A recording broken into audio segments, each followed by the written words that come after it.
Bonjour Didier. Bonjour. Je suis ravie de vous recevoir aujourd'hui afin que vous puissiez nous parler de votre série de photos Possession que l'on pourra aussi retrouver au sein de l'exposition Libre Brésil. Et donc aujourd'hui, vous allez pouvoir nous raconter un peu plus précisément l'histoire de ces photos. Peut-être que vous pouvez commencer par nous dire pourquoi vous êtes allé au Brésil et puis nous parler un petit peu de cette religion que vous avez pu photographier. Alors moi je suis parti au Brésil à la fin de l'année 1994. C'était un voyage pour moi, quoi. J'étais pas photographe professionnel, mais je commençais dans la photo, j'étais vraiment passionné par ça et donc j'avais un peu de matériel. Je voulais me chercher une destination et le Brésil c'est un des pays que j'avais envie de voir, quoi, qui me fascinait un peu. Pour toutes les raisons culturelles qu'on connaît, je veux dire parce que c'est un melting pot, parce que voilà, il y a une sorte d'image aussi du Brésil, de liberté, de métissage, de musique aussi, de fête. Je suis parti à Rio, hébergé chez la maman d'une dame qui habitait dans le village près d'Aix-en-Provence. Enfin bref, j'avais un contact là-bas. Okay. Et elle recevait des Européens des fois. Et c'était une dame qui avait un salon de coiffure sur Copacabana, qui avait un peu de sous. Mais je suis assez vite parti. Au bout d'une semaine, j'avais rencontré des gens avec son fils qui m'avaient fait promener, qui faisaient des cérémonies sur la plage. En fait, à la fin de l'année, là-bas, c'est vraiment en commun. Il y a des cérémonies, des offrandes à la déesse de la mer. Alors ça fait partie d'un courant religieux là-bas qu'on appelle le syncrétisme. C'est un mélange de croyances africaines et avec la religion catholique, mais aussi avec des croyances locales. Ils ont récupéré un peu plein de divinités. En fait, historiquement, c'est les esclaves noirs qui, pour pratiquer leur rituel animiste africain, ont associé à leurs dieux les dieux des éléments, des saints et des dieux chrétiens, par exemple. Yemanja, je ne sais pas si je prononce correctement, c'est la déesse de la mer. Elle est associée à la Vierge Marie et ça représente la fécondité. Jésus s'est associé, je crois, alors ma mémoire me fait peut-être défaut, hein, je crois que c'est Oshun, le dieu du ciel, et c'est la force virile qui descend dans la mer. C'est très imagé et c'est vraiment en rapport avec une vision panthéiste des éléments qui sont dans la nature, quoi. Et donc moi j'ai sympathisé avec ces gens là qui faisaient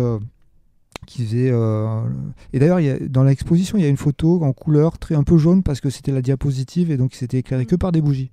Ils mettent des bougies sur la plage et ils mettent des offrandes. Alors ils apportent du riz, des fruits, et pour la déesse de la mer. Ils mangent pas, hein, c'est pour et il y a de la musique, souvent des tambourins et ils ont des comportements de gens qui sont un peu en transe. Alors moi je me suis un peu documenté. Et je connaissais dans les grandes lignes le truc, mais j'ai vu ça au début avec un œil un peu amusé et intéressé, mais d'un point de vue visuel je trouve ça super intéressant. Après il se trouve que comme je suis parti assez vite du centre-ville de Rio pour aller habiter chez alors on appelle ça un pai de santo, c'est un père des saints, en fait c'est un peu le curé du coup qui officiait dans son petit diocèse, quoi, un terriero, je crois que ça s'appelle comme ça. Et il habitait dans une favela qui s'appelle la Cité de Dieu. C'est vraiment une grande favela et y aller seul, c'était risqué. Hein. D'ailleurs, je suis parti seul. J'ai pris un taxi, il s'arrêtait tous les quarts d'heure pour regonfler la roue avant droite parce qu'il perdait de l'air. J'ai fini par y arriver et ils m'ont accueilli, mais alors vraiment à bras ouverts. Ils m'ont même offert le resto avant de partir. Ils m'ont ramené à l'aéroport et tout. Et je sais pas, ils étaient hyper touchés que je m'intéresse à leur truc, quoi. Ils m'ont fait visiter des bidonvilles, voilà, où peu d'Européens allaient. Où j'ai fait des photos. J'ai fait pas mal de photos, un peu de tout, quoi. Mais ici, il se trouve que les cérémonies, effectivement, elles racontent une histoire. Alors je pense que ça a déjà été photographié par d'autres que moi, mais c'est vrai que j'ai été un peu intimement privilégié de ça, je pense. Et il y a eu 2 grands moments, 3 en fait. Un moment au bord de la mer, avec la plage, un moment dans la forêt où ils sont allés faire des offrandes à la cascade, Et à un moment, dans la nuit, dans un bâtiment, alors c'est cette photo où il y a un gars avec un cigare, Oui. mais il est aussi, c'est une cérémonie de mariage en fait. D'accord. C'est un faux mariage. D'accord. En fait, dans les cérémonies, si vous voulez, il y a des esprits qui s'incarnent. Il y a des groupes d'esprits. Par exemple, vous avez l'esprit des enfants morts, les esprits des vieux noirs. Et dans les rituels où ils simulent des couples, là comme ça, je crois que c'est les esprits des prostituées qui s'incarnent. Et donc, les photos qui fait de nuit dans le bâtiment, là, c'est un truc, ils m'ont dit que c'était du candomblé. Le candomblé, c'est un rituel qui vient plutôt de Bahia, qui est plus africain, on va dire. Enfin, il a plus de connotation avec l'Afrique. Alors que l'Umbanda, auquel j'ai assisté près de la cascade et au bord de la mer, ils sont habillés en blanc, alors qu'ils ne sont pas de tenue colorée comme dans l'autre cérémonie.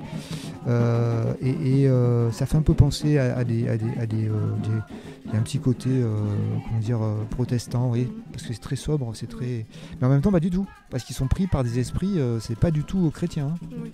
Même s'il y a une statue de la Vierge ou de Jésus, par exemple, il y a une photo où on voit des dames en blanc dans l'eau en train de barboter. Oui. Ben là, il venait d'être pris par les esprits des petits-enfants. Voilà, ça fait 30 ans que j'ai vécu ça, et c'est. Moi, je ne suis pas resté très longtemps, je suis resté 3 semaines, vous voyez, c'est pas assez.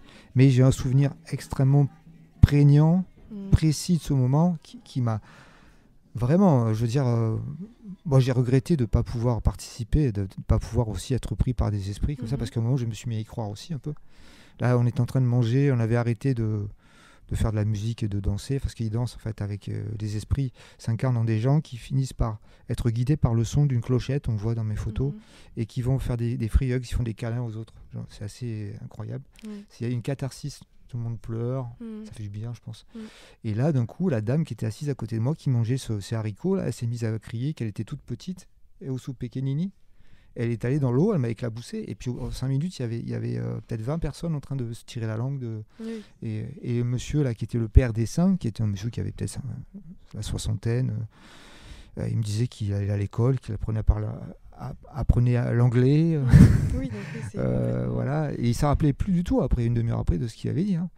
Et donc, du coup, bon voilà, quoi. C'est vrai que c'est une porte vers l'invisible que j'ai vu s'entrouvrir, auquel j'ai participé avec étonnement, et puis c'était très visuel, donc moi j'étais déjà dans mon trip photographe, donc voilà, je prenais un pied terrible à faire ça, et puis en même temps c'est vrai que j'aimais bien ces gens, quoi, parce qu'ils avaient quelque chose de très sincère, et puis presque d'animal. Enfin, moi j'aimerais bien aussi être sûr qu'il y a des esprits. Peut-être que ça rassure. Donc voilà, c'est un moment de ma vie qui m'a... Et puis bizarrement, qui est tombé dans l'oubli, parce que j'ai dû vendre une photo à un magazine quand je suis rentré. Pas grand-chose. Hein, et voilà, et puis j'étais bien content, et puis je suis passé à autre chose. Et voilà, donc j'ai ressorti ces images. Et je me suis dit, tiens, il y en a vraiment des biens, on raconte une histoire. Après, du coup, il m'en restait pas beaucoup. Et puis, il y en a beaucoup qui étaient perdus. Donc, et c'est aussi cette raison qui a fait que je me suis dit, tiens, si on faisait un truc collectif, parce que dans ma tête, j'avais pas assez d'images pour faire quelque chose. Et en plus, je trouve qu'avec Pascal et Claude, on a réussi à mélanger des regards qui ont vraiment très différents. Et quelque part, ça rend le truc intéressant. Le fait qu'on soit dans des univers très, très éloignés, du coup, j'espère que les gens ne s'embêteront pas en allant voir le truc, et qu'ils auront eu chacun un petit bout de Brésil, comme ça. Et dans votre série, vous avez choisi de mélanger le noir et blanc avec la couleur. Et sur quelques photos, on peut même observer une sorte de voile blanc. Alors ça, si vous voulez, c'est particulier. En fait, moi, si vous voulez, je commençais la photo, donc j'ai eu du mal à choisir. J'avais pris de la diapositive et du film négatif, mais pas parce que j'avais une idée très franche de ce que je voulais faire, c'est parce que justement, je ne savais pas ce que je voulais en faire. Et il se trouve que, par exemple, là, ce sont des images qui sont faites de nuit, éclairées au flash. C'est un peu technique, si vous voulez. Et pour arriver à ce que la lumière du flash soit pas trop dure, c'est un effet visuel. Hein. En fait, on mélange une vitesse lente au niveau de l'obturation avec un coup de flash. Ok. Et du coup, il y a des flous de bouger. Et effectivement, j'en ai pas mal. Et ça donne un côté vaporeux et ça, Oui, c'est ça. ça met un peu de poésie, je En fait, trouve, ça colle bien, je trouve, avec le avec thème le aussi. sujet. Ouais. Absolument. Et voilà, donc c'est un peu à la fois les conditions techniques de travail Mhm. et peut-être aussi une volonté artistique, mais on va dire que comme je maîtrisais pas du tout l'outil, enfin je maîtrisais pas l'outil, j'avais pas une grosse expérience du rendu. Mhm. On va dire qu'à l'époque, on avait des supports qui étaient pas moins performants, mais moins souples qu'aujourd'hui. D'accord. Aujourd'hui, avec un appareil photo numérique, vous faites des photos la nuit Oui. et c'est parfait. Oui. À l'époque, c'était moins le cas, mais du coup, l'imperfection, c'est intéressant. Oui, c'est vrai. C'est ça qui est beau, en fait. Un diamant, c'est que c'est pas parfait. Eh bien, merci beaucoup Didier d'avoir répondu à mes questions. Et donc on pourra retrouver cette exposition à El Cadre. Merci.